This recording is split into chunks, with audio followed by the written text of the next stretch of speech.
Hello, everybody. It's the 7th event in our 9-part series celebrating the first 50 years of Mennonites writing, mostly in Canada. I'm Hildy Fraze-Thiessen. After hearing from a few poets and critics over the past few weeks, we return this evening to fiction, specifically to author David Bergen, who will read from and comment upon the work that comprises his luminous career as a novelist. I'll say more about David Bergen in a minute, but first I'd like to alert you to the next 2 weeks of this series, which will feature a critic, Paul Thiessen, and 2 young writers of short fiction, Darcy Friesen-Hossack and Carrie Snyder. It happens that both these young women are featured on the current homepage of the Association of Canadian Publishers. Darcy Friesen-Hossack appears among writers shortlisted for the Ontario Library Association's Evergreen Award, and Carrie Snyder's brand new collection of short fiction, The Juliet Stories, which was launched here in Waterloo last week, appears as the featured fiction for the month of March. Darcy will be with us from Kelowna, British Columbia next week, and the week after that, Carrie Snyder will share the stage with Paul Thiessen, who will deliver a talk on Miriam Toews and the trouble with Mennonite novels. He might have more to say after tonight. Let me say a wee bit about Darcy, whom you'll meet next. Darcy Friesen-Hossack's collection of short stories called Mennonites Don't Dance was shortlisted for the 2011 Commonwealth Prize for Best First Book Canada Caribbean. She's a graduate of Toronto's Humber School for Writers, where she was mentored by Sandra Birdsall. Her work was selected by Jim Bartley of the Globe and Mail as among the best first fiction of 2011. Darcy has remarked, and I quote, "My grandma and Grandpa Friesen, my mother's parents, both gone now, lived in Schoenfeld, north of Swift Current. I visited them nearly every weekend when I was growing up. My deepest roots are in those memories of family and farm and food," end quote. Like Julia Kasdorf, Darcy grew up in a step removed from the richly textured Mennonite community of her family clan. Her stories represent in some measure her return to her childhood past to reclaim, and she puts it this way, to reclaim her Mennonite heritage. Darcy's collection of stories set in Saskatchewan drew this response from one reader, quote, "The book helped me remember the impact of the words I overheard when a child. The life of parents and other adult relatives is so mysterious.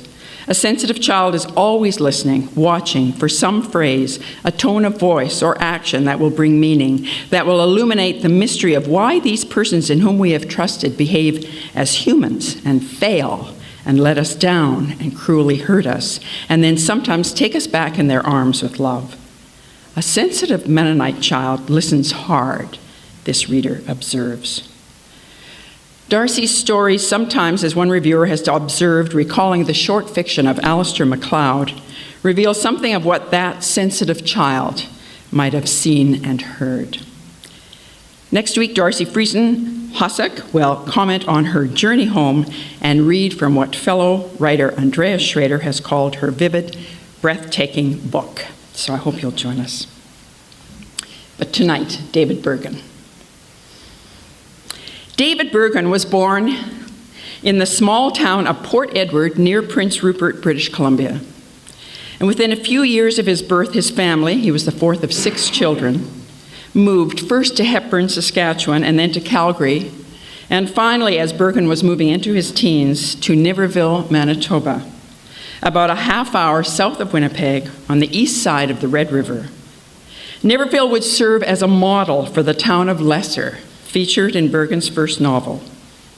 When, as a closing event of the Mennonites Writing Conference at the University of Winnipeg in 2009, a busload of conference participants took a day-long tour of the Mennonite literary sites of southern Manitoba, David Bergen graced us with a descriptive commentary as we drove through this small prairie town, which, as it happens, is situated in Public Safety Minister Vic Toews' federal riding.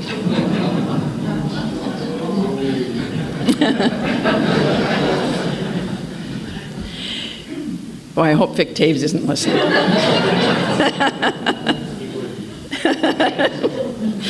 During his years as a teenager in Niverville, David Bergen was, he recalls, taught not to question the imperatives that made some things, like revival meetings, for example, necessary in his particular Mennonite brethren, family, and community, and coded others, like organized hockey on Sundays, as forbidden.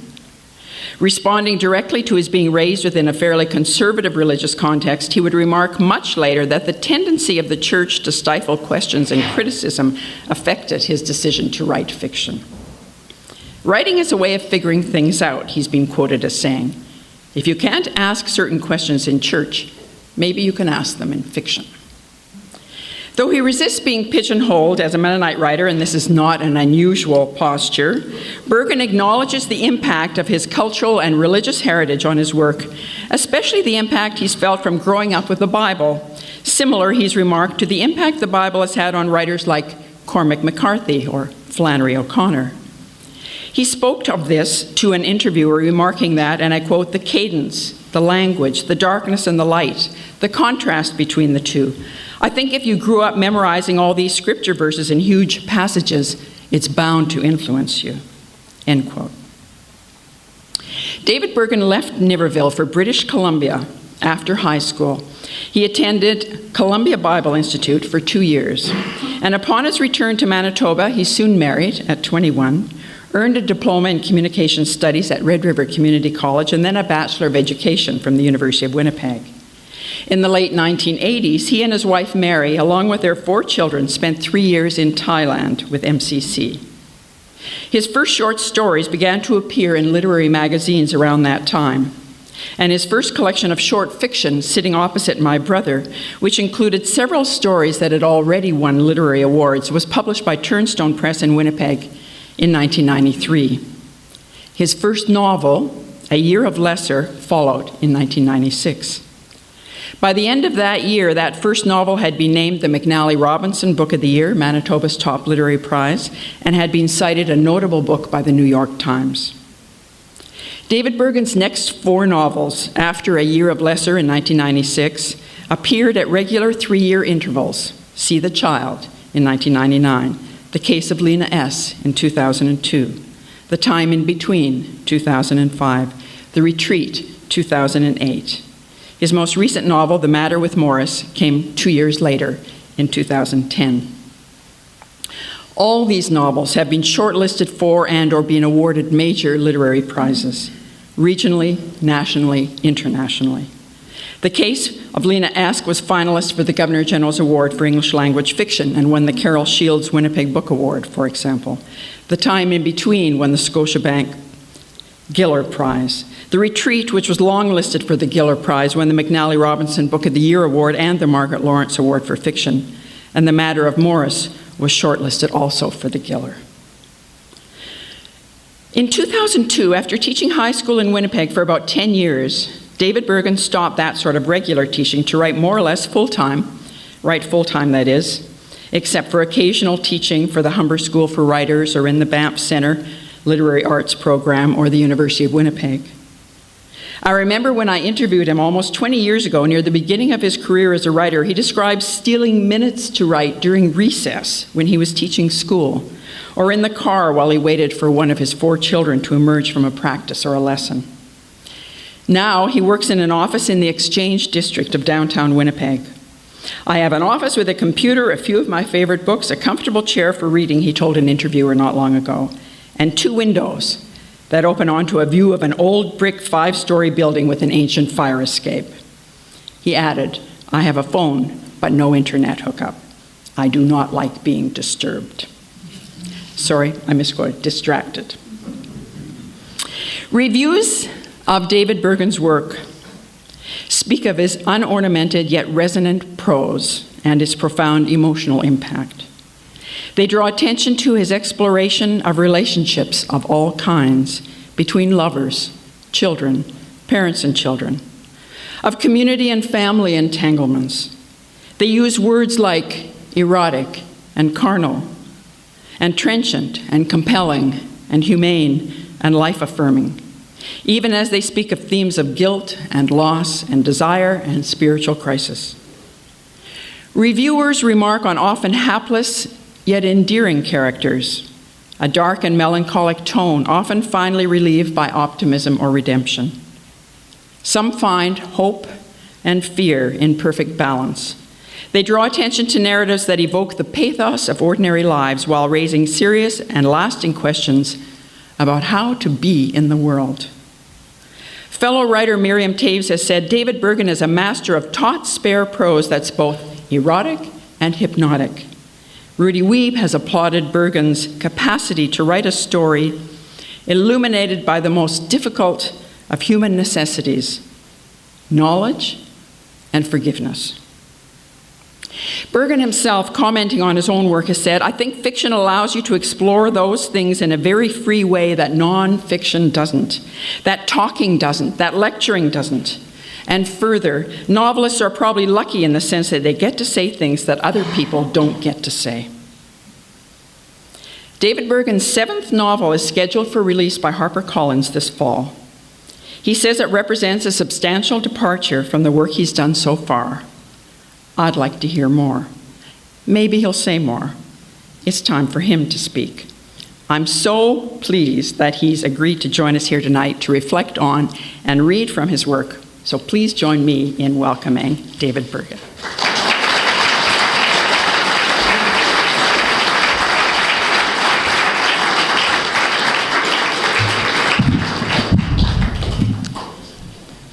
See if that works. Thank you, Hildy. That was very thorough and very generous. And I told my mother the other day that I was born in Port Edward, and she said, no, you weren't. Yeah, I know.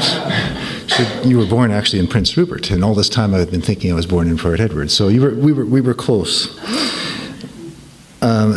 Also, I was aware when you said this is celebrating the first 50 years of Mennonite writing that when it began, which I guess is marked by Rudy Wiebe's publishing of Peace Shall Destroy Many, I was 5 years old and just learning how to read. So that's it's kind of sobering and kind of exciting as well. I mean, who knew? As I was preparing for this talk, I, of course, went back to my novels and my stories. And it was like returning to visit a house one had lived in long ago and finding there a different place, because I don't usually go back and read what I've written when it's been published. It was smaller, not as shapely, poorer perhaps, though revealing the same marks on the floor, the initials carved into a baseboard. And it was a younger self I found as well, more brazen, gutsy, less careful, and therefore more inclined to fall prey to dramatic cliché. And perhaps I was more risky then as well. In A Year of Lesser, my first novel, Lorraine, one of the main characters, gives birth with her son present. When she talks to him, her manner is familiar, as if, quote, she and Chris were lovers, come together for an afternoon tryst, end of quote. I was aware, too, as I paged through all those words, not always happily, too many semicolons, I realized, that I had, and so I started to get rid of semicolons. I had over the last 20 years been attempting to seek my own authenticity, to define myself in some way. And I discovered that sometimes I failed, and sometimes I had almost succeeded. But then authenticity is a tricky notion. Are you most authentic only when you are aware of seeking authenticity? Or are you then just trying too hard? I'll return to the idea of authenticity at the end of this talk. What I'm going to do is I'm going to basically go through the books that I've written and give you some idea of where they came from, the voice I was striving for, how I came to the story, and I will read brief sections from each, not from each of them, just certain selections and not long. I will also talk a little bit about my next novel, which is coming out, and read a bit from that. I found that as I was reading the books, that there were repetitions of themes and topics. And the first one, and this surprised me actually, I came upon death a lot. And I'll list the characters who die in my novels. In The Bottom of the Glass, One of my first short stories, A Child Drowns. In A Year of Lesser, Charlene dies in a house fire. In See the Child, a son dies at the age of 18 out in a field. In the case of Lena S., Lena Schellendahl dies. In the time in between, now I hope this is not a spoiler in any way for you people. In the time in between, Charles Boatman dies. In The Retreat, Raymond Seymour, an 18-year-old Aboriginal boy, dies. In The Matter with Morris Shutt, son dies in Afghanistan as a soldier. I have nothing to say about that. It's odd because I could go on and say, well, this is what I'm trying to do. And I think that's actually for someone else to figure out. I've not experienced the death of a child, thank goodness. But perhaps, I just said I wasn't going to say anything about that, and now I'm talking about it. But perhaps what a writer tries to do is almost circumvent tragedy in a way by preempting it, by writing about it and saying, well, if I can write about this, then perhaps I will outlive, or my children will outlive me, that sort of thing. Another topic is sex. Lots of characters in my novels have sex. Some have more than others. Some characters have sex just before they die. Some right after they are baptized. I have been told that for a Canadian writer, my novels have a surfeit of sex. I'm not sure if that's true. And then on to baptism. This is something I didn't realize, that baptism plays a role in 3 of my works. Johnny Fair gets baptized at the Lesser MB Church in Lesser. Lena Schellendahl gets baptized at the Portage Avenue MB Church in the case of Lena S. Nelson Seymour, in a brief appearance in Lesser, is also baptized at the Lesser MB Church. All 3 are dunked, of course. And there, then, is my predilection for having my characters read and refer to other books in my novels. And this is sort of an other reference to other writers. My agent told me that I needed to get rid of this habit. She said, and I paraphrase, and I think I'm paraphrasing her too well in this case. I don't think she's as smart as she's going to sound right here. But anyway, quote, "You are constantly inserting the supposed wisdom of other writers into your novels, and that is not the only manner of coming to some sort of moral reckoning." I fired her. That was not her job, to be my editor. No, seriously, and this was something I'll talk more about especially when I read from the case of Lena S., is the influence of the writers who've come before us and how we stand on their shoulders, and we need to, and if we don't, then we're midgets. Another theme is my use of children and parents, and by extension, the domestic in my writing. This ultimately interests me the most, and my most recent novel, just now in the copy edit stage, which is called The Age of Hope, follows the life of a woman from the age of 20 to the age of 70. What is most salient in the story is the domestic, her love for her children, her motherly anxiety, feeding the family, late-night conversations in bed with her husband, eavesdropping on her children, the mother as voyeur. And then the other topics that repeat are marriage, betrayal, longing, storytelling, and blind characters, which also surprised me. I didn't realize that I had that many blind characters. My first published work was a collection of stories, and it was called Sitting Opposite My Brother. The first story is The Bottom of the Glass, and it begins like this: "I do not suffer well, and this, in the final totaling up of my life, may be my greatest failure." I had forgotten this early sentence, written when I was 31 or 32 years old, and rereading it, I thought, oh, that's not bad. I wrote the story in Thailand, where we were living in the late 80s.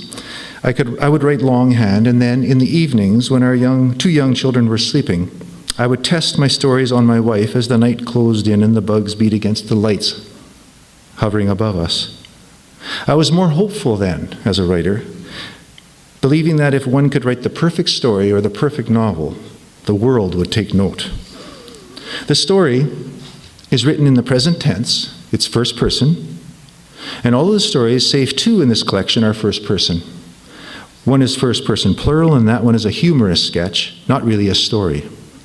I have since written several more stories, and they too tend to be told in the first person voice. My novels are all in the third person, and only one is told in the present tense. Perhaps for me, the short story lends itself to the confessional voice. Personally, I don't trust the first person voice over an extended number of pages. A novel, for instance. I find that the voice begins to grate, like listening to a router going on and on. There are exceptions, of course. For example, The Stranger by Albert Camus is a taut and utterly convincing story that needs to be told in the first person. In those early years, I was testing my voice, reading voraciously and microscopically, trying to understand how to move a character from one room to another, how to write dialogue, how not to be obvious, how to make the story believable. My first novel, A Year of Lesser, in many ways paid homage to a writer that I had loved since I discovered good writing, and that was John Updike. Specifically, I was paying homage to John Updike's Rabbit tetralogy, his 4-book series on Rabbit Angstrom, following the life of Rabbit and his wife Janice. The novel, A Year of Lesser, begins, Johnny feels perfectly new. It is written in the present tense, immediate, free, indirect style, and I did that because I wanted the sense that it would read like a first-person voice, but not be a first-person voice. The point of view moves around. My main character, Johnny Fair, worships, like Rabbit, Angstrom, at the altar of cock and coin, though in Johnny's case, the flagrant emotions of faith and doubt sully his lust. A critic, in reviewing this book, wrote that I had failed honorably with this novel. Well, that's a double-edged sword. He said I had tried to imitate Roth and Bellow and Updike, but I hadn't quite matched up. My neighbor, to whom I speak about books often, he's a Marxist history professor at the University of Manitoba, stopped me one day on the street outside his house and said that I had created the quintessential Anabaptist rabbit. I wasn't sure if he was complimenting me, accusing me of plagiarism, or damning me with faint praise. Rereading A Year of Lesser last month for the first time in years, I was struck by the movement between characters, the familiarity of place, the use of smell in the novel, and the trusting ease with which I describe these people's sex lives. I don't know if I could write a novel like that again. And to go back to A Year of Lesser and the response to it, I think it was in my family, I know for sure that my parents had a really hard time with that novel. And it was almost like perhaps I was at the age where I was throwing something in their face and saying, take that, and here you go. And they did respond, and we had a great conversation. Well, great conversation, we had conversation about it.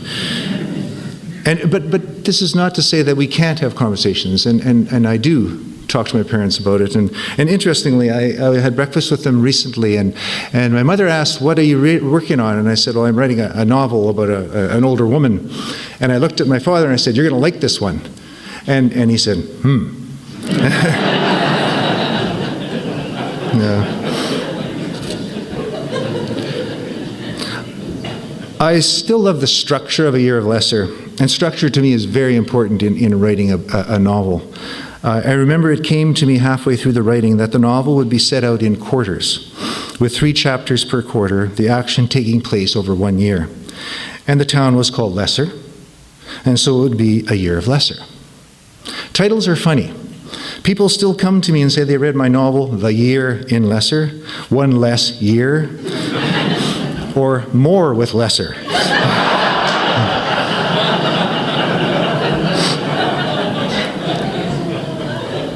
And I kind of like that because I think, well, maybe I'll go back and write a sequel to A Year of Lesser and call it More of Lesser. But something that perhaps Updike would do when he wrote Beck is Back. My next novel, published in 1999, was See the Child. It begins. Just before dawn on a cool morning, a knocking at the door pulled Paul up through the dark layers of sleep. The tone in the novel is elegiac, it's somber, and foreshadows the fate of Paul Unger, a man of inaction. I don't think I'll dwell too long on this novel. I wrote this novel after returning from Vietnam, where I lived briefly with my family. Southeast Asia was still on my mind. I had written a nonfiction book about my time in Vietnam, but I also knew that if I was to be a novelist, I had to write, and so I wrote See the Child. I recall struggling with this story, struggling with finding a balance between the bucolic pastoral scenes and the violence that takes place when when the book moves over to Montana. It may have been my most difficult book to write, and perhaps, even when I look at it now, it shows. Although there have been people who have come to me and said that it's their favorite book, and this is always a bit confusing to me when the writer sees the flaws in the novel, but the reader is more forgiving. 3 years ago, I wrote a failed film script for See the Child, and my affection for it dwindled.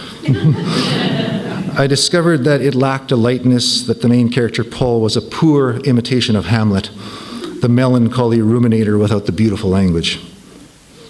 And then, after that, I published The Case of Lena S. And it begins, the year he turned 16, Mason Crowe met Sita Chahal, a girl who was to be married in late summer to a man she had never met. Now, this was to be my funny, wry book, and it turned into my saddest. It was also my most experimental novel, and in its original draft, there were 64 footnotes. These were eventually cut down to 15 footnotes, and in doing so, the tenor intent was lost. The concept became misplaced, and in hindsight, I should have been more emphatic. My working title was called Reading Kierkegaard, because the novel was a quirky and sidelong glance at the works and life of Søren Kierkegaard, especially his relationship with Regine Olsen. Just as Phaedria waits for his scyther player, and Kierkegaard spies on Regine as she goes to piano lessons, so Mason Crowe, the main character in The Case of Lena S., sits in the bagel shop and waits for Lena Schallendahl to reappear after her voice lessons. I wanted the echoes, the melancholy, the self-imposed suffering, the strange leaps of thought that one finds, for instance, in Kierkegaard's journals.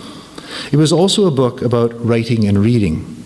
In an early draft, and I found this just as I was researching for this lecture, I stumbled across an early draft of the novel that never made it into print. But in an early draft, Mason is thinking about Lena and about possibly losing her. And this is the quote from the early draft.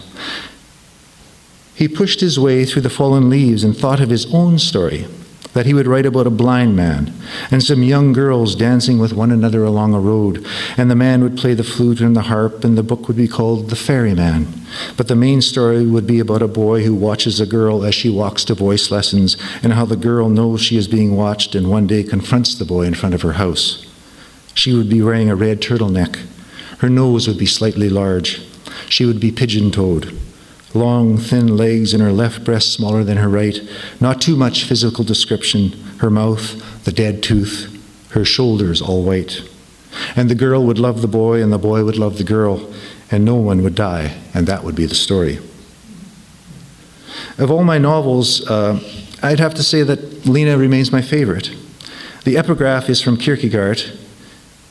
The greatest danger, that of losing one's self, may pass off as quietly as if it were nothing. Every other loss, that of an arm, a leg, $5, a wife, etc., is sure to be noticed. I think I was trying to catch a sense of the contemporary affliction of losing oneself and yet not truly knowing it. I was interested in the notion of longing. I wanted to show how one's reading insinuates itself into a story.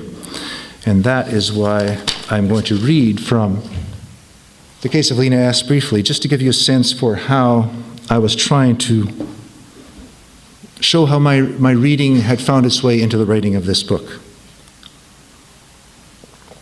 The main character, Mason Crowe, a 16-year-old boy, has a job reading to a man who's blind, and the blind man's name is Mr. Ferry. It's important to know at this point that Mr. Ferry has a lot of books on his shelves, books that Mason covets, and he begins to steal the books from Mr. Ferry, and thinking and believing, of course, that Mr. Ferry, because he's blind, will not notice. So this is one day when he's come to read to him, and Mr. Ferry begins to talk. Mr. Ferry said he wanted to talk about stories. He said that the goal of telling a story was not to amuse. The writer was not a magician sent forth to beguile, neither was the goal to teach, as if a story were a map rolled out and held flat with weights, and the reader a lost traveler bent over that map trying to find the way. The purpose of a story was to enchant. And the reason we like stories, he said, is because they are truer than our own lives. He said, the story I will tell you is something you might have heard before, but that doesn't make it any less important. In fact, in this whole world, there are only a few stories to tell. It is how we tell them that is important. Mason was watching Mr. Ferry, who was focused and intent on telling this story. He was hunched forward, and his hands were folded in his lap. He appeared to be looking at a particular spot on the floor.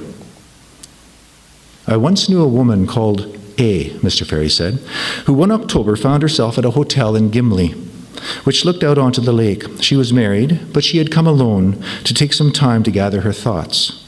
She was unhappy, and had told her husband this, and her husband had sent her off to rediscover herself. These were his foolish words. While there, she met G, a man on holiday. The two of them spent time together strolling the boardwalk and looking out over the masts of the sailboats to the brown water of the lake, which stretched outward like a shallow ocean. They both had time to idle away, and they did this indolently, as if the things of the world did not concern them. A week passed, and one evening on the pier, G turned and kissed A on the mouth and said with a quiet voice, "Let's go to your room." After, G sat at the table eating an apple, and he studied his new lover, who lounged at the edge of the bed, distraught, it seemed, because she had deceived herself. G did not understand. In fact, the scene bored him. But still he held and comforted her, and later they went out along the pier. There was not a soul around. They sat on a bench. White clouds above the lake, the evening, the sky, the beautiful woman beside him, all of this enthralled G, and he thought that everything in the world was really beautiful, everything but our own thoughts and actions when we lose sight of our dignity. In all this, A took obvious pleasure because she saw herself as a vulgar woman, and when she left Gimli to return to her husband, she told G that it was a good thing. It's fate, she said. But of course, the affair did not end, and one day A's husband learnt of the betrayal and found A in her bedroom. She was sitting in blue panties before the mirror holding a powder puff. He loved her. He really did love her. He realized that he was jealous, and he stepped close to his wife and clasped her shoulders.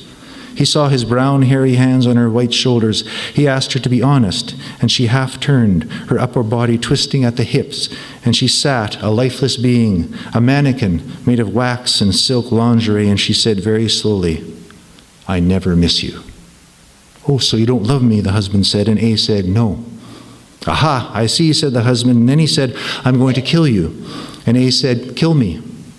The husband was filled with hatred for his wife and for himself, and he thought he should do something, should bring some order back into his life, and the thought that he could make order gave him strength.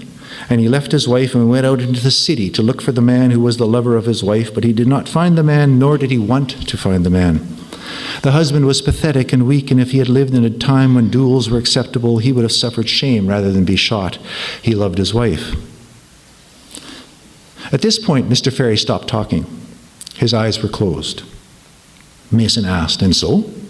Mr. Ferry turned his head as if surprised by the question, or as if he were only now aware that he had an audience. "Ah, yes," he said, "what happened?" He lifted his hand, then he splayed his fingers. He said, "What would you have liked to have happened? For the wife to come back to the pathetic husband? For the husband to shoot the lover?" Nothing happened. The couple grew old together. A saw G several times after that, and then never again. That's what happened. And then one day, A left her husband. He continued to live in his house by himself, only he no longer saw what was around him. He cut himself off. Mr. Ferry stopped talking. Mason waited, and then he asked the question to which he already knew the answer. "Were you in that story?" Mr. Ferry lifted his head. "Which?" "The story you just told." "Well, did you recognize me?" "I don't know. I'm not sure why you told me it." "Oh, that's good," Mr. Ferry said. "To not be sure is good." Then he turned his head to Mason and said, "I might be recognized. I was once foolish and sent my wife, Annabelle, off on her own to be cured of something I didn't understand. She fell in love and I was jealous and I hated her. Did I threaten to kill her? Once, perhaps. Though I didn't do anything, eventually she left me, but not for the man she briefly loved. And now I am blind and I sit and live in the perfect world of other people's stories. He paused, drank some wine, and then continued. There you go. Those are some of the facts. But it isn't exactly my story. I didn't put my brown, hairy hands on Annabelle's white shoulders, and she wasn't sitting before a mirror in blue panties holding a powder puff. That image comes from a novel about the Habsburg Empire, The Trotta Family by Joseph Roth. Or gee, thinking the world is really beautiful, everything but our own thoughts and actions when we lose sight of our dignity. That line I took from a Chekhov story. So, I stole from two stories. What do you think? He folded his hands in his lap. What do you mean? Mason asked. About stealing, Mr. Ferry said, and he turned his head like a bird about to strike. What do you mean, stealing a story? Oh, for example, a story. I don't care, Mason said. You should. It's important to discern. The question is it okay to steal a story or parts of it if you let someone know that it's stolen? Is that better than just outright theft? Well, probably, Mason said. Mr. Ferry wasn't finished. He said, Kierkegaard wanted to be a novelist. It was as if he recognized that a story was different from a book of philosophy. It has more possibilities. One of his ideas was about a man who wishes to write a novel in which one of the characters goes mad. While working on it, he himself goes mad by degrees and finishes it in the first person. He never did write a novel. But what if I did this? Decided to write a novel about a 16-year-old boy who reads Kierkegaard to a blind man, and show the boy in all his innocence and guises and put a microscope on his love life and burrow into the mind of his girlfriend, and throughout the story about the boy and the girl, I would scatter Kierkegaard's words like seeds, only I wouldn't acknowledge that these were his words. They would just appear like signposts to the attentive reader. Every writer steals in some way from other writers, be it ideas or specific lines or inspiration. And indeed, my own theft is perhaps less harmful, since it is more readily discovered, since I am confessing to the theft in advance. That's from the case of Linnaeus.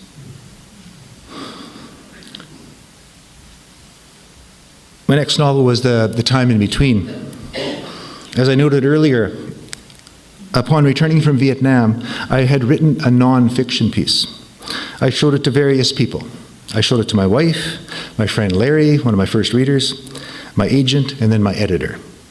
The first two liked it. The second two, the ones who count in the making of a book, didn't.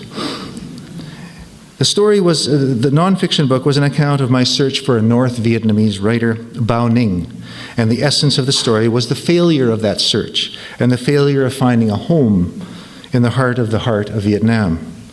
So I set that story aside and I shrugged and I moved on to write See the Child and then The Case of Lena S. And then having published Lena, I cast about for a new story. And I thought, well, why not go back to the nonfiction piece, my travel book, which I'd sort of modeled on the whole notion of the writing of Bruce Chatwin, and see if I can make a novel of it. I found a character, Charles Boatman, who returns to Vietnam 30 years after he fought there, and I had him search for the writer of a novel that he had read and been quite moved by. I decided to write a section of that novel, and I remember my editor asking at one point if this was an actual novel, the novel within the novel, or if I had made it up. I had to confess that I had made it up. But isn't that the point of novels, to make shit up? And yet, I didn't make everything up in the time in between. I went back to my nonfiction piece and I took sections of it, particularly conversations, and used those conversations verbatim in my novel. I had got to know an artist by the name of Hoang Dang, who lived in Da Nang, where we were living. And late at night, we would eat and we would drink together. And as he grew drunker, he became more and more eloquent. One night, he leaned towards me and he said, I read The Prophet years ago when I was in school. How do you say his name? Khalil Gibran, like that? And Hemingway. You know that one about the fish where the old man comes back with nothing? That's it. You fly over things, you must, and you arrive on the other side with nothing. You ask me, do I believe? I love the tiniest flower, that rock, the tree, the indigo moon. I am not a communist. I can believe, but that's a big question, everyone's question. Well, in my novel, There is an artist by the name of Hong Vu, and he gets drunk one night, and he speaks with Charles Boatman, and he says these exact words, and more of the same later on. I was aware while writing The Time in Between that I wanted to capture the original artist, Hoang Dang, his longing, his charisma, and what better way to do that than to use his words. My working title for this novel was called And You Arrive on the Other Side with Nothing. Editors and marketing people jumped all over this and said, well, this is much too negative, and imagine, a critic might get a hold of it and in the review claim that when you arrive at the end of this novel, you have nothing. This, unfortunately, is marketing people. They are, in the end, complete asses. And so it became The Time in Between, ambiguous and lyrical, and a title I wasn't particularly fond of. Personally, I like solid titles. I See the Child for me was, that's just the title. I could really get going about titles. The Retreat, unfortunately, had sort of a retreatish quality to it in the title. And people said when I published it, it's not positive enough. The title is not positive enough. But I suppose I was also aiming for a certain gravitas in this novel, for some powerful and universal inner chord. I had come back to Canada with this story. In Winnipeg one year when I taught, I had an Aboriginal student, and I told him, his name was Trevor Greyeyes, and I said, he was a very funny, good writer. He still is. And I said I was waiting for the big Aboriginal Winnipeg novel. It wasn't mine to write, but someone had to write it. It still hasn't been written, but someone will soon, I think. Sort of like Cormac McCarthy's Suttree, replete with an aimless violence and a desperate soul-searching. I wish I could write that novel, but one novel with an Aboriginal character is enough for this old white guy. I remember creating The Retreat and having my two characters, Nelson and Raymond Seymour, as my Aboriginal characters, and thinking to myself, I was treading on territory. I'm not one who usually has people looking over my shoulder. I don't worry about that. But in this case, for some reason, I had this sense of appropriation and theft in my head as I was writing it. So it was a bit of a struggle as I wrote this novel. The novel has the biggest cast of characters I had ever produced. It shifts point of view. I wanted in this story a sort of Romeo and Juliet, but more otherly fateful. I wanted to show the puppet-like existence of Raymond and Nelson Seymour where much is out of control. I wrote the first section of this novel, The Island, with a furious swiftness, 8,000 words in one sitting. When this occurs, I'm aware that the story is working, that an engine is driving the narrative, and it's also a lot of fun. I was going to read, I think I'm okay for time still, eh? Yeah. Briefly from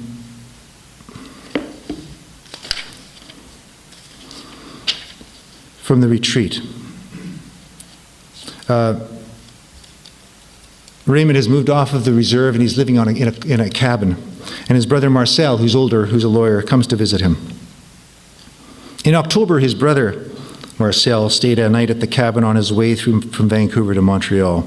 You should know before I read this that Raymond he's Aboriginal, he's Ojibwe. He's been going out with a young white girl who is the niece of the town police chief, and his name is Hart. Marcel came through to go on his way to Montreal, where he was planning to work for a law firm that specialized in land claims. He brought with him a 12 of beer, and the brothers sat on the glider's swing and drank while Marcel told them once again how his 8 months in prison had informed his choice to go into law. Better to get buggered on the outside, at least there's a possibility of escape, he said. He said that the odds were stacked against them.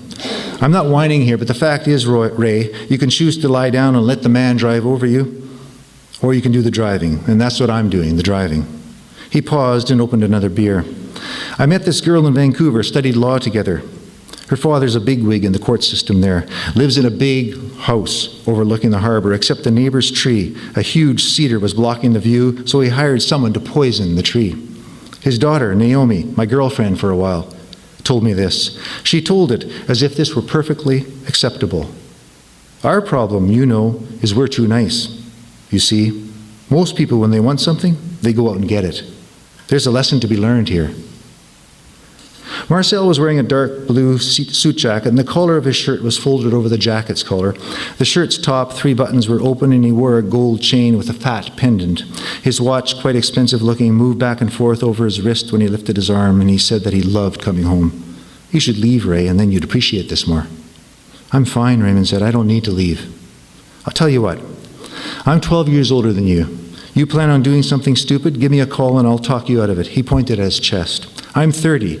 Lots of wisdom to impart to my baby brother. I'll walk you through so you don't end up like with some asshole judge like Nottingham who'd happily lock you up and swallow the key. Know what he said to me? He says, mice deserve better than you, what you're getting, Mr. Seymour. And then he bangs his gavel and he goes out for steak dinner.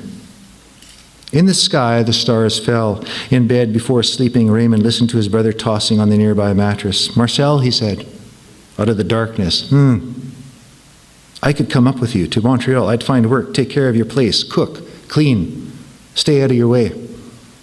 Oh, you could be my wife, in other words. Other words? That's what you're saying. I ain't saying that, I'm just asking. Well, I thought you liked it here. I do, most of the time. Renee says you've got a girl. Renee is their sister. Renee said you got a girl. Oh, Renee's got a big mouth.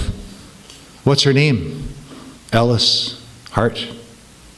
There was a silence that extended and stretched and then fell into itself, a grunt, and then, as in related to Hart the constable, his daughter?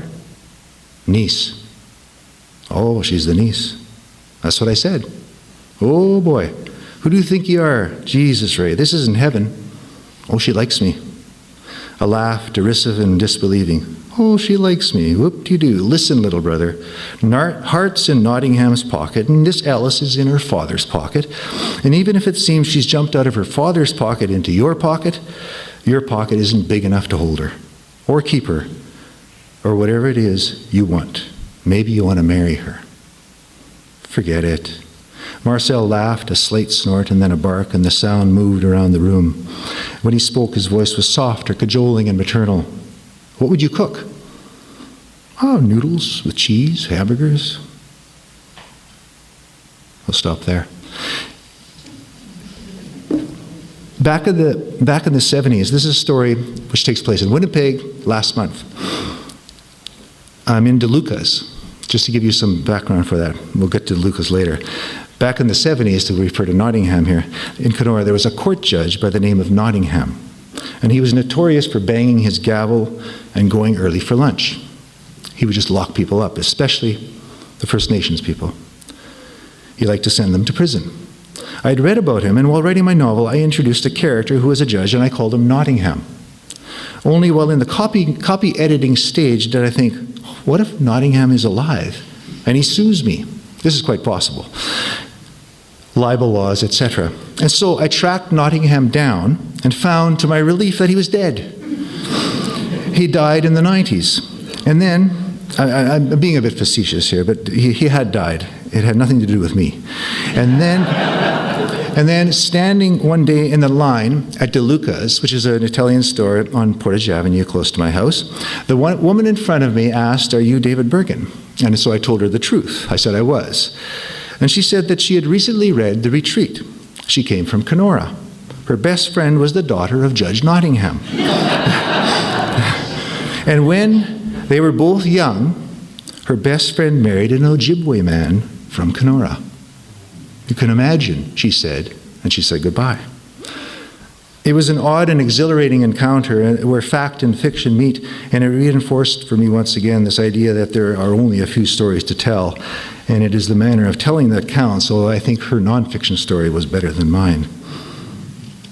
In Living to Tell the Tale, the first volume of his biography, Gabriel Garcia Marquez tells of one of his earlier novels, which he had Gustavo Ibarra, his editor, read, and he writes, 2 days later, he invited me to his house. I found him in a reed rocking chair on the terrace facing the sea, tanned and relaxed in beach attire, and I was moved by the tenderness with which he caressed my pages as he talked to me.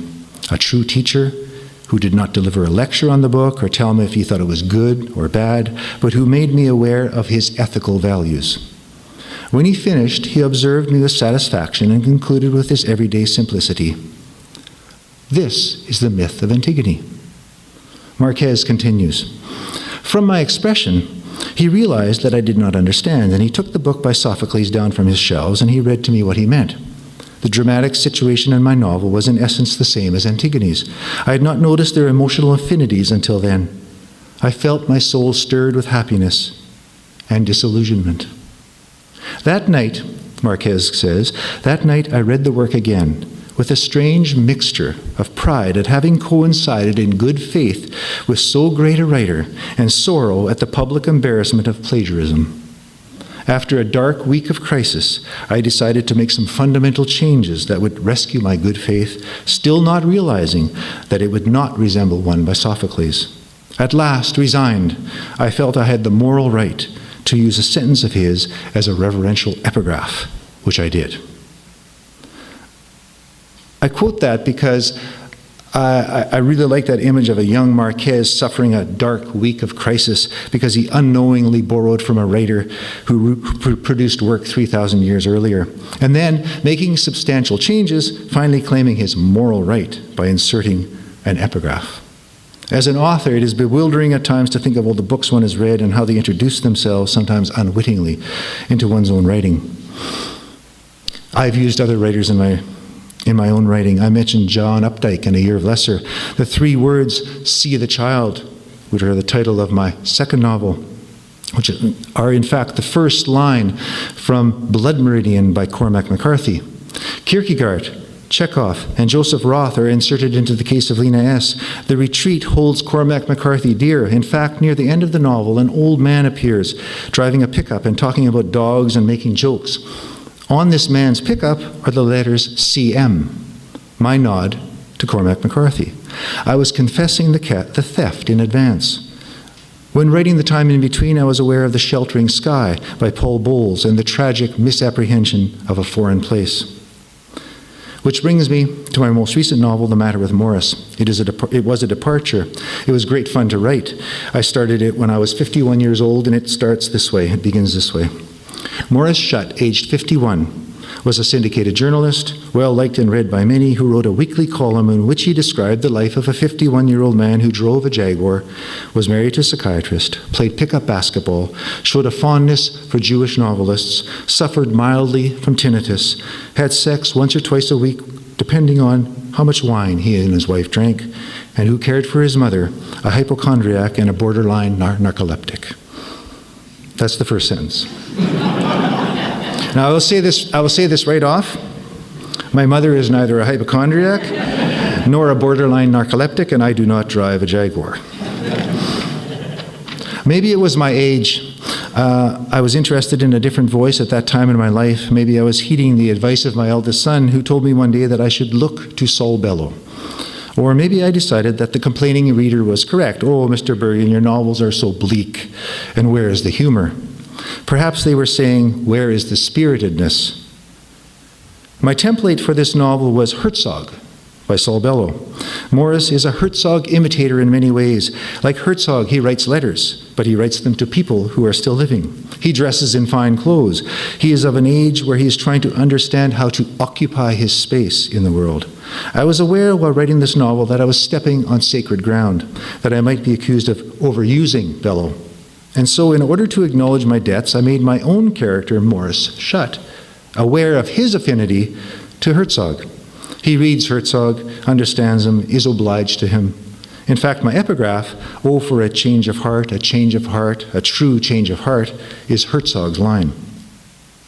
Near the end of this novel, in a letter to a lover of his, Morris says, "I have come to a point in my life where I must stop wanting.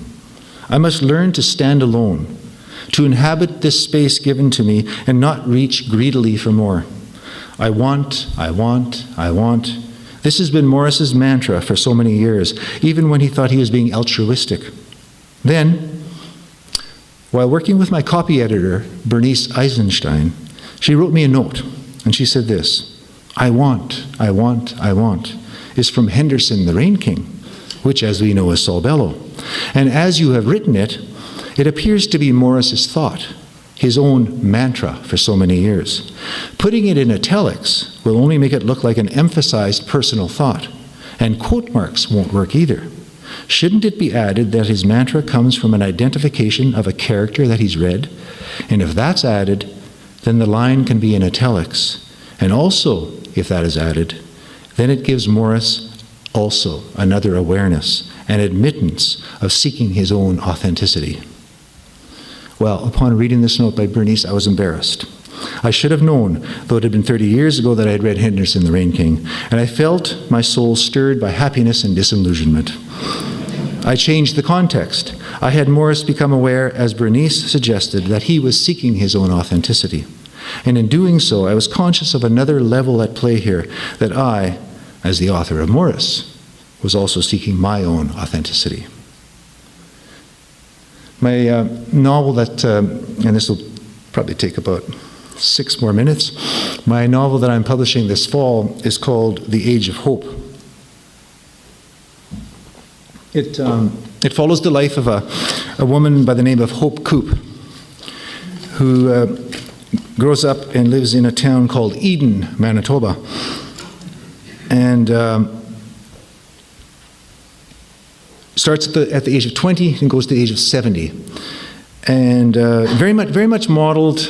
I had templates in mind when I was writing this novel, because as a man writing about a woman who was born in 1930, and the novel starts in 1951, I realized that there are certain risks that I was taking, and so I had my template read the novel, and she vetted it and said it was okay. So she did say more than that, but just suffice to say that an author always struggles with the voice. This is a scene before when it takes place in 1951, when Hope is 21 years old. She worked that summer before the wedding she's getting married to Roy Coop. She worked that summer before the wedding as an operator at the telephone office in Eden, taking care of the switchboard. She wore earphones and overheard conversations she should not have been privy to. Was in fact expected to turn off the connection, but there were times when a certain inflection in the voice or the sultry response of a woman made her hang on to the conversation a little longer than required. She discovered that Mrs. Corny Duick was an incredible gossip, and that Ed Weens, who owned a chain of grocery stores throughout southern Manitoba, was probably having an affair with his secretary, Leona. Ed would often call her long distance when he was out of town. Hope would patch him through and hear Leona's voice answer, and once, before she could turn him off, Ed said, "Sweetheart." It quickened her breath and made her queasy as well. She didn't like the power of that knowledge. Roy liked to call her as well. He'd dial 0, and then when she answered, "Hello, operator," he'd say, "Just wanted to hear your voice." And they'd talk, sometimes at length, though she would have to keep cutting him off and then come back to him, and so their conversations were elliptical and disjointed. One night, he phoned her and said he was driving up to Fort Francis the following morning just for the day. He had to deliver some parts. Would she like to come along? He's a car dealer. He works for a car dealership. She said she might. She had the day off, and she'd never been to Fort Francis before. "Oh," Roy said, "we'll take the American route, though it's not much different, but at least you can say you visited Minnesota." Later, after the trip, she would realize that she'd taken quite a risk in going along with Roy. What turned out to be romantic 2 days might just as easily have dissolved their relationship if Roy had been a different man. But he wasn't a different man, he was Roy. It was a hot day, late July, and certain crops had already ripened, and so farmers were swathing the fields. As they drove, she pointed out the farmyards, horses grazing, the white clouds in the sky. "They look like sheep," she said. Roy took pleasure in her curiosity and in the attention she paid to little things and in the attention she paid to him. She held his hand, touched his cheek, adjusted his hat, took it off and placed it on her own head in a jaunty manner. They stopped for a chicken sandwich and mushroom soup in Baudette on the American side. When the waitress, a very pretty girl who looked like Marilyn Monroe, delivered their food, she laid it out before them and then stood back and said, "You two wouldn't be newlyweds, would you? It's just you look like it." "Oh, no," Roy said, and he laughed. After the waitress had gone, Hope said, "Are you embarrassed by me, Roy?" What do you mean? Of course I'm not. Well, she's a very pretty girl, that waitress. Oh, she is. You didn't want her to think we were married. Well, we aren't married. Well, we're almost married, she said, in a month. You could have at least told her we were engaged. Well, you could have told her that, Hope. Well, she was talking to you. She didn't even look at me. Are you jealous? He was grinning. Well, should I be? If I hadn't been sitting here across from you, would you have had a longer conversation with Norma Jean? With who? The waitress. She looks just like Marilyn Monroe. She does? Oh, Roy, you're impossible. You should be careful playing innocent like that. Something really good looking will come along one day and slap you on your backside and you won't know what hit you. You have to be prepared for the world. Girls like you. Well, I'm not interested in girls. I have you. Well, I'm just saying. Later, back on the road, Roy grew tired and asked if Hope wanted to drive. She said that she didn't. He should pull over and have a nap. He stopped on the shoulder and turned off the engine. He fell asleep immediately, and she watched him, his head angled towards her slightly.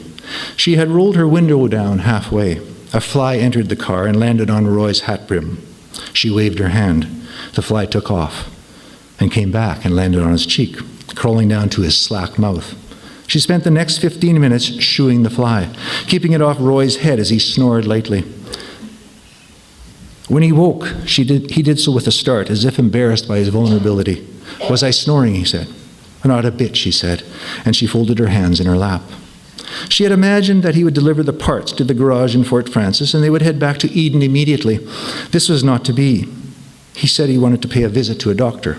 Well, what, are you sick, Roy? No, you'll see. He drove to the hospital and parked on the visitor's lot and said he would be right back.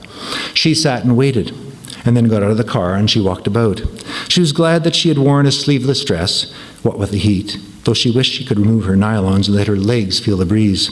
She sat on a bench in a nearby park and she waited some more. The sour smell of the paper mill floated in the air.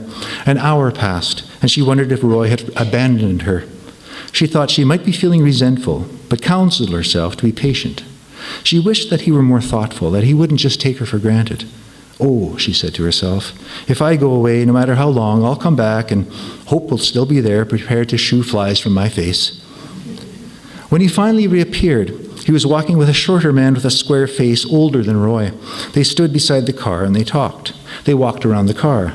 It was a Style Line Deluxe, a hardtop, brand new except for the few miles that Roy had put on. The two men shook hands, and taking this as a sign, she rose and ambled over and stood off to the side.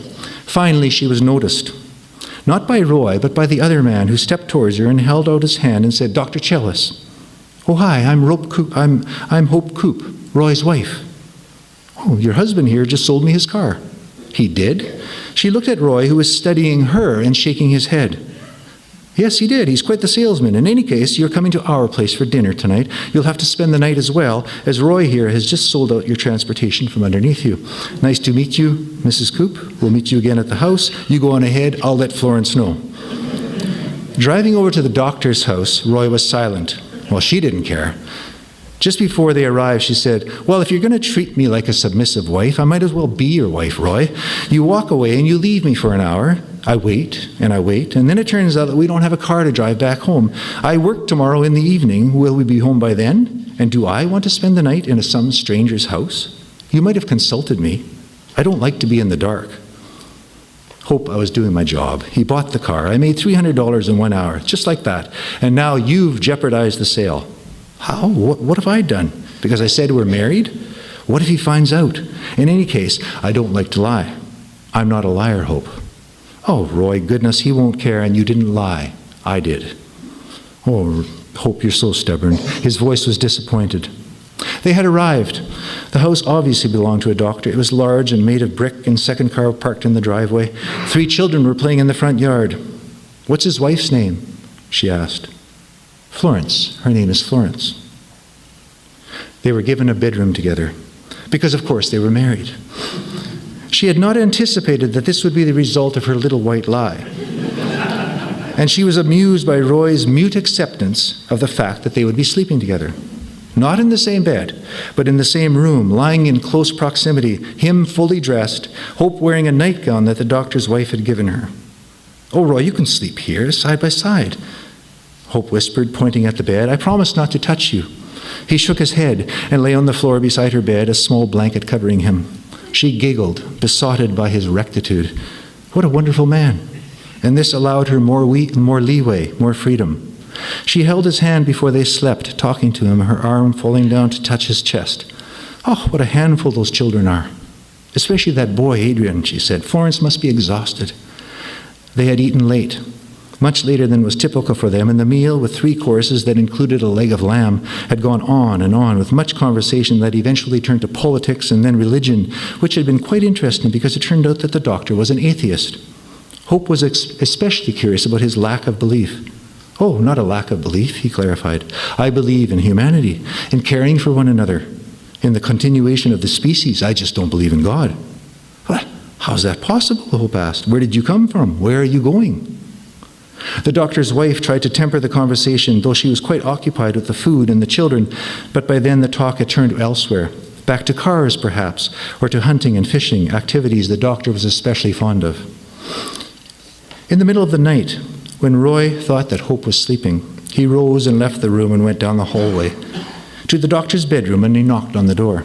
She heard a single knock, and then another, louder this time, and then she heard voices talking, and then it was quiet, and finally Roy returned. He lay down and covered himself. In the darkness, she spoke. What were you doing?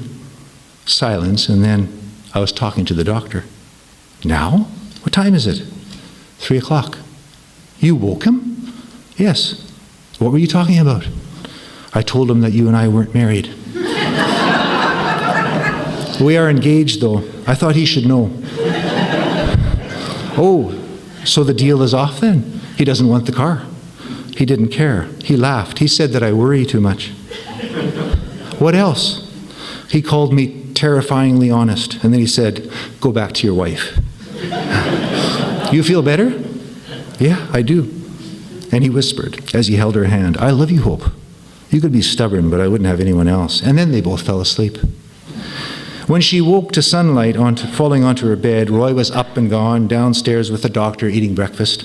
She heard the muffled voices, the children calling out, and she lay there for a long while, holding on to the enchantment of the night. There you go. Okay. Time for some questions, if you like. Let's see.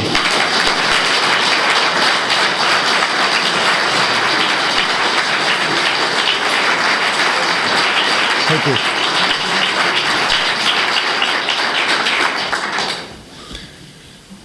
So I don't know how this works. If it just I know that Hildy, if there are, yeah. But you're so good at this. Yeah. Well, I can, if there are questions, I can certainly repeat them and then have people. And if they're not, I'm perfectly fine with that too.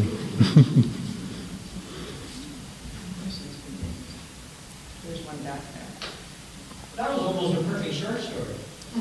Was it? You're going to fill a full novel full of it. There'll be a whole bunch of episodes. Well, it is rather episodic, I must admit, and in that way it's a bit of a departure as well. But because it covers so much time, 50 years, it's almost necessary to do that. I mean, that's a compliment. Thank you. And I typically my stories are condensed into 1 year or 2 years. There may be flashbacks, but this is sort of the largest sort of canvas that I've approached. So it's tricky because it can be read as episodic, and episodic sometimes doesn't work. So we'll see what happens. Yeah.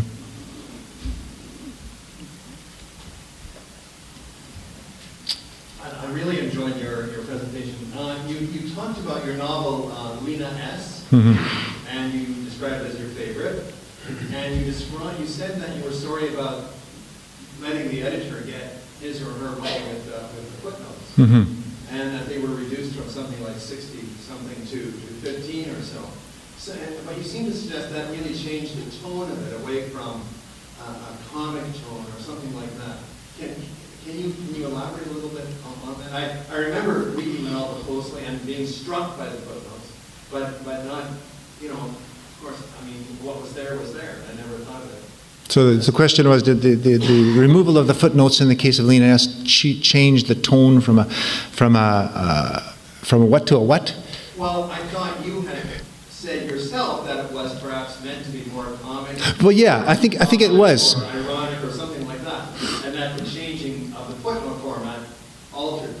Yeah, I think what happened, it should have been all or nothing. I think what I should have said, okay, if you only want 15 footnotes, then let's just cut all the footnotes out, because what it did was it sort of gave just a little flavor of what I was trying to do, and it was insubstantial. It didn't work, I felt. And I mean, there were people who thought the footnotes were great, but I think they would have thought they were even greater if there'd been 64, you know.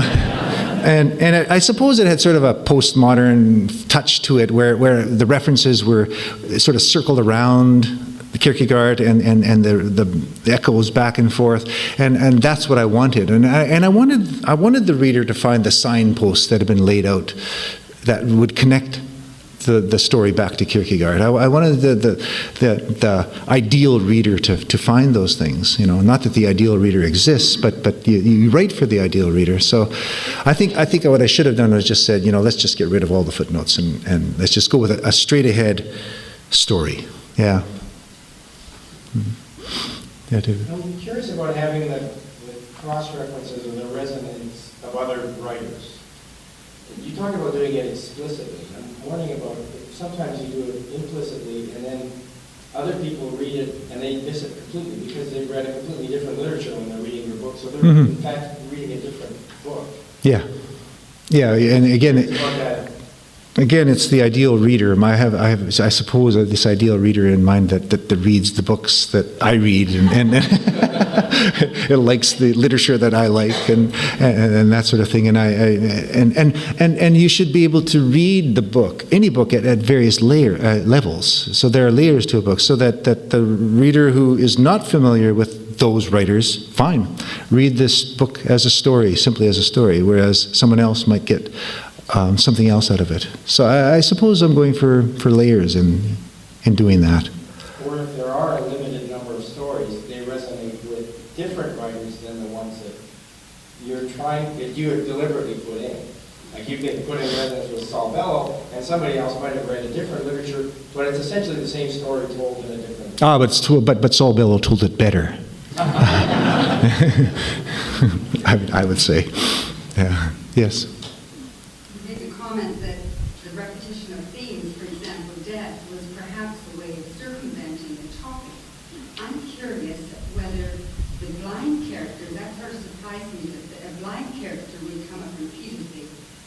Whether you can say anything about how that came about? Well, I think that that's sort of a trope, or in literature, that the blind character, in a sort of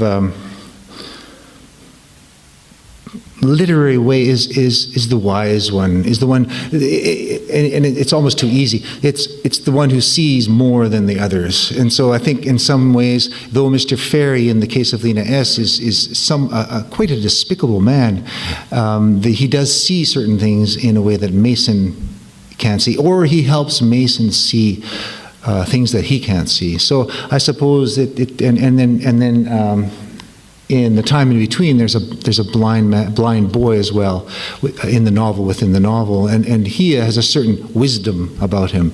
So I suppose that's the thing I was playing with when I was putting the blind people into my stories. Yeah.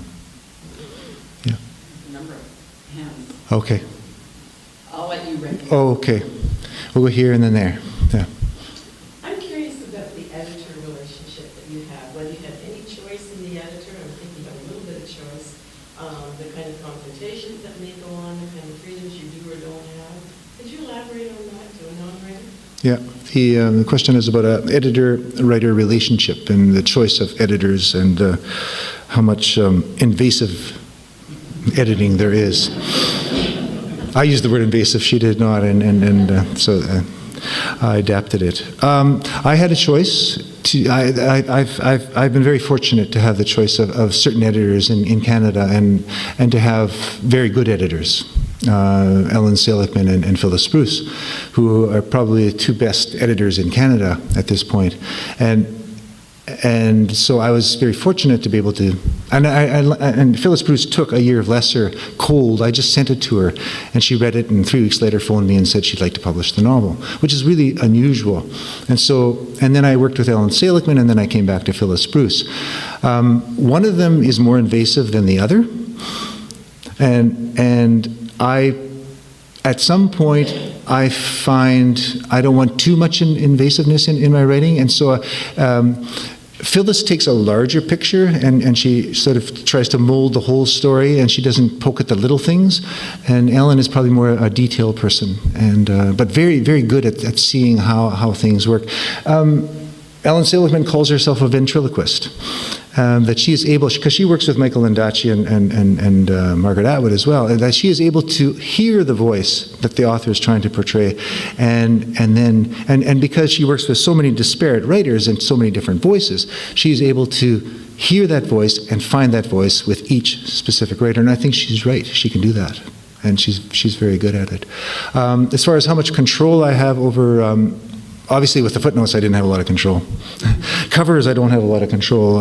Titles, I don't have a lot of control.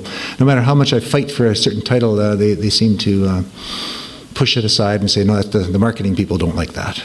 So they say you have all the control that you want, but you only have that when they want you to have that. Yeah. Yeah. And then it was over here. That was my question. Okay. Back there.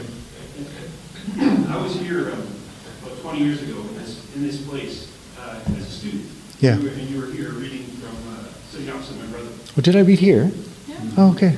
Yeah, I bought a copy of the book that day. I think it was to impress a girl with my literary sense. Good luck.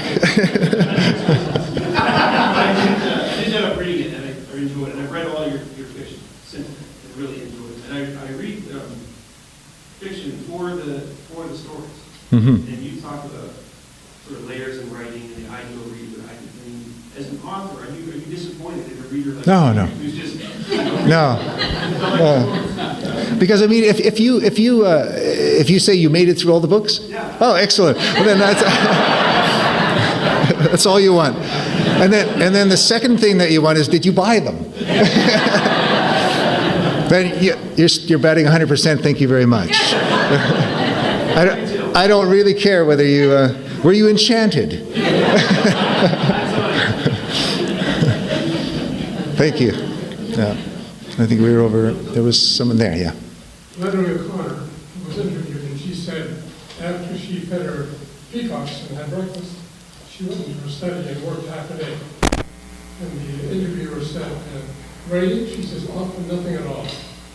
And they said, why do you stay there? And she said, because I want to be there when it happens. And I wonder, do you ever have times when nothing happens? Oh yeah. Yeah, that's a great quote. That's very good. I like that. I'm going to use that.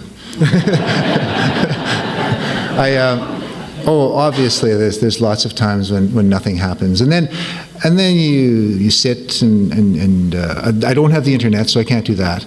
But so then you read, or you go get a coffee, or that might happen for a whole week. But I tend not to go to my office unless I have a sense of what I'm going to do. Otherwise, I could be renovating the basement or something like that. But yeah, it often happens where there's nothing that happens. It can't always happen. But the fun part is and this doesn't happen often, is when you're writing, and I talked about writing that one section where 8,000 words just sort of flew out, and it's almost like you lose yourself, and I'm sure that other people do this in other occupations, but you descend into a place where you have to come out of, and you're really surprised that you were there, and it's quite ecstatic, and it feels very lucky, and you think to yourself, well, this will never happen again, and it may never. So, yeah. You've been talking about how you take aspects from other stories and little bits. And has that ever gotten you in trouble, like legal-wise or anything like that? No, because I cover my tracks, as I said, or I make reference to. I mean, I do fear that.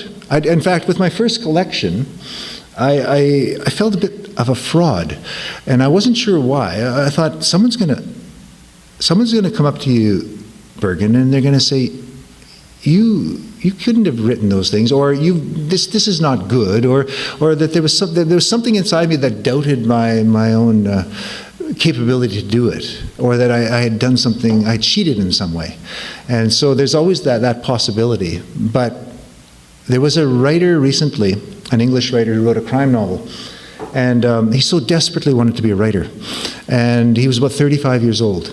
And he wrote a novel, and it got great reviews. Just crime writers, the best crime writers around the world were praising this novel. And then online, and this happens now online, people got a hold of it, and they started to find huge chunks of it that had been quoted verbatim from Ian Fleming, from all the basic crime writers. And the guy had done a master of a job of stitching all these paragraphs together to make a story that was 300 pages long. That in itself should have been given a prize for. But they pulled the book.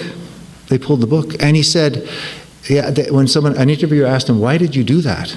And he said, it just happened. It started to happen, and I thought, this man's words, this woman's words sound way better than my own. How can I ever write like that? So I'll use it, and I'll disguise it, and I'll put it all together, and hopefully nobody will catch me. And he did say he was very glad that he'd been caught, because he was living in terror all the time. Yeah. So it is it's something I think every writer is aware of. But I think it's possible to find your own voice. And I think it's kind of a sad story, too, that he would be so desperate to have some sort of renown that he would have to take other people's work and not acknowledge it. Yeah. Yeah. The books, the authors, McCarthy, Bellows, do they choose you or do you choose them? I stumble across them. People recommend them. I really liked Hemingway when I was a kid. Okay, so I'm reading Hemingway and I'm a kid, and then someone hands All the Pretty Horses to me by Cormac McCarthy, and I open it up and I start to read, and I hear Hemingway. The conjunction and the sentences that just sort of run on forever. He doesn't use semicolons, by the way. And so then I think to myself, this is a story I like to read because I like Hemingway, and so then I like to read McCarthy. And he also has a very compelling sense of a narrative drive. He tells a great story. It's like sitting down and listening to a guy whisper in your ear and tell you a story. So did it find me or did I find it? Probably a bit of both, I suppose. It's wonderful when it arrives, though. Yeah. Back there and then here. It's interesting at a conference of Mennonite writers. I don't believe you said we were doing that one time. Billy sort of hinted at it. Oh yeah, it's in the cover copy. It's something about Mennonites and. I'm just wondering how, if somebody was to analyze your books or nothing about you, do they know it's written by a man who grew up Mennonite? Yeah. What do you do for a job? What do you do for a job? I'm retired now. What is he? What is he? He's not a Mennonite. Oh, okay. Okay. What? Are you Anglican? What? Nothing. Completely empty. An empty. Well, let's imagine for a second that you were Mennonite, okay, and you were a plumber, okay. Would you call yourself a Mennonite plumber? If I was looking for business.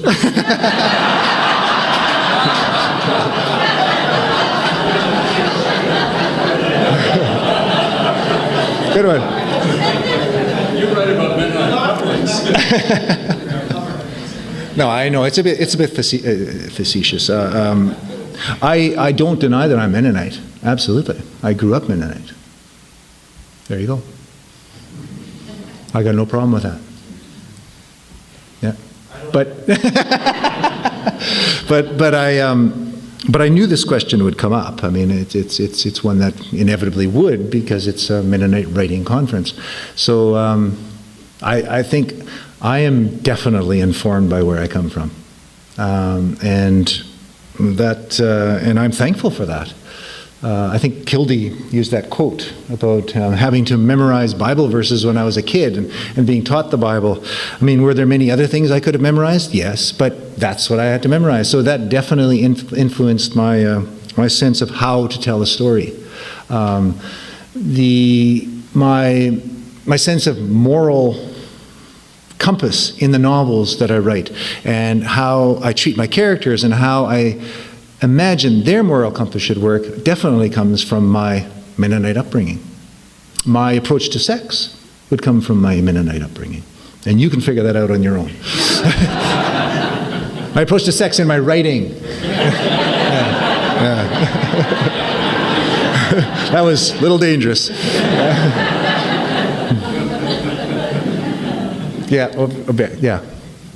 On the matter of sex. You said that one of your critics said that there's a circuit of sex in your novels. And I found that in The Year of Lesser. Every person he looked at was a sex object. And by the time I was finished with that novel, I was so turned off that I could not relate to the man. Yeah. Is Yeah. there a comment from you? I think no matter what I said, I'm trapped. I've heard that before. That's my comment. I've heard that before. I suppose what I could say is I don't believe that you have to like a character when you read a novel. I think what you have to do is read about the character, try to figure out where that character is coming from, what motivates him, and be a little bit curious about why he's behaving the way he is. So that's sort of how, and that's what I do when I write my characters. I'm curious why Raymond behaves the way he does, why Morris Shutt behaves the way he does, why Johnny Fair does, and how the people around him respond in a certain way. But yeah, I don't deny that you're absolutely right. You've nailed Johnny. You got him. Yeah, Tom. I'm like that other guy who bought all your books and Yeah. read them all. Yeah, okay. But you should be appreciative of that as well. I want to get back to something you said about Kierkegaard earlier. And I'm curious about his importance in the case of Lena S., but just generally, because he's a terribly interesting character. Also, like his search for authenticity, and also in terms of his struggle with his own, what it means to know something, what it means to believe something, the relationship of faith to the absurd, etc. And these are things that really preoccupy him, which makes him a riveting figure. When I read your novels, people struggle with sex, with relationships, and so on. But there's a kind of silence around the kind of thing, for instance, that Kierkegaard seemed to be so preoccupied with. And I'm curious, given Hildy's introduction of you earlier on, about where, and just your comments now, about where you came from, I sense a kind of silence around the question of faith. Even as an object of struggle, of a search for authenticity. Do I misread your novels? No, I don't think that's a misreading of it. I think maybe what you're wanting is something that at this point I'm incapable of giving you. That your wish for the struggle with faith is greater than my wish for it. Do you know what I mean? Yeah. Yeah. It's just you mentioned Kierkegaard and your... Yeah, I know. That's why I'm raising... I know, and it's a very good point. And if I had perhaps pushed myself further, I would have dealt with that more in the case of Lena S. That probably would be something that would be crucial to Kierkegaard, but also crucial to Lena. Yeah. Because she loses her faith and she loses her life. But I'm not, just because I'm not explicit doesn't mean that I'm not grappling with that. But maybe... That's why I'm asking whether I misread that or just miss it. That's why yeah. I don't know. Yeah, it's a tough one. We should continue that one. Yeah. But that's also a hard one for me because... that's something my father would ask me. And so, it's a good, that's why you have no answer. This sounds very Bergen-esque. And the conversation among family members, Tom is is Dave's first cousin. I'm a carbon copy of his dad. No. I saw that. I saw that perplexed look on your face, and I did. That's not what I meant. Not at all. Anyway. You have done a wonderful, wonderful thing. Well, good audience. Thank you so much. Thank you. And for everybody else, it's called The Age of Faith, and it's going to be out this No, it's fall. Age of Hope. Oh, Age of Hope.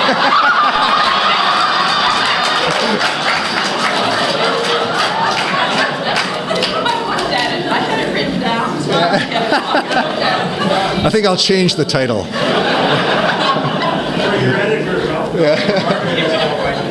It's called The Age of Charity. Yeah. Anyway, thank you all for coming, and thank you, David, Thank you. for just a wonderful.